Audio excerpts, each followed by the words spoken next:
کہ اگر شوہر بیوی کو پاکٹ منی نہ دے تو کیا بیوی اس کی خدمات اور اس کے حقوق وغیرہ سے علیحدہ ہو سکتی ہے؟ کیا حکم شرع ہوگا؟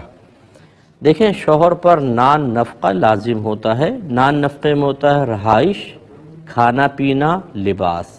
اگر شوہر یہ پرووائڈ کر رہا ہے اور اس میں شوہر کی مالی حیثیت کا اعتبار ہوتا ہے، اگر وہ امیر ہے تو اسی حساب سے دے گا، اگر مڈل کلاس کا ہے اسی حساب سے، اور اگر غریب ہے تو اس کے حساب سے دے گا۔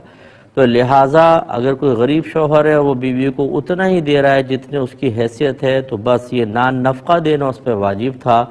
پاکٹ منی کا شرعاً کوئی تصور نہیں ہے۔ یہ وہاں ہو سکتا ہے کہ جہاں شوہر یہ کہے کہ نہ رہائش دوں گا، نہ لباس، نہ کھانا پینا، تم مجھ سے پاکٹ منی لے لو اور اس سے ان تمام کام کو پورا کر لو، تو پھر آپ یہ غور کریں یہ پاکٹ منی نان نفقہ ہی ہے۔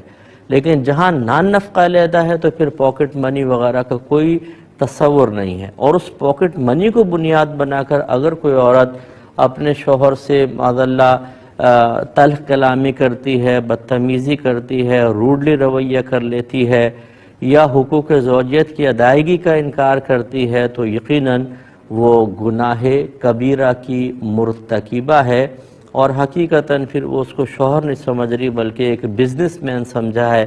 ایک بزنس ہے یہ، گویا کہ اگر مالی فائدہ پہنچاؤ گے تو ہم بھی مالی فائدہ دیں گے، اور مطلب اپنی خدمات آپ کو فراہم کریں گے، اور اگر آپ سے ہمیں فائدے حاصل نہیں ہوں گے تو پھر شخصیت اور ذات کی کوئی ہماری نگاہوں میں ویلیو نہیں ہے۔ تو اس سے ذرا ہمیں خود بھی یہ سبق حاصل کرنا چاہیے کہ آج دور ایسا چل رہا ہے کہ لوگ ہمارے مفادات کے دوست ہیں۔ اگر مفادات ہوتے ہیں تو لوگ ہمیں سر آنکھوں پہ بٹھاتے ہیں، اگر ہم فائدے پہنچانا چھوڑ دیں تو شخصیت، ذات اور انسان کے کوئی مطلب قدر نہیں ہے۔ جب دنیا کے اندر یہ معاملہ ہے تو خود سوچئے جب ہم مر جائیں گے تو یہ لوگ کیا ہمیں یاد رکھیں گے؟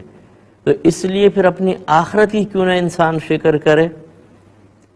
اور ہم نے یہ دیکھا ہے کہ آخرت کو انہی لوگوں کی وجہ سے انسان اپنی آخرت برباد کر دیتا ہے۔ بیوی بچوں کے لیے حرام کمائے گا، جھوٹ بولے گا، غلط کام کرے گا، اپنی ماں سے لڑے گا، اپنے باپ سے لڑے گا، خاندان والوں سے قطع تعلق کر لے گا، اور جب وہ مرتا ہے حالانکہ اس کو سمجھنا چاہیے کہ زیادہ تر ایسا ہی ہوتا ہے کہ مفادات ہیں تو سب آپ کے ساتھ ہیں، اور بعض اوقات مفادات ختم ہوتے ہیں تو نگاہیں بدل جاتی ہیں، اور آدمی مرتا ہے تو بدرجہ اولیٰ نگاہیں بدل جاتی ہیں۔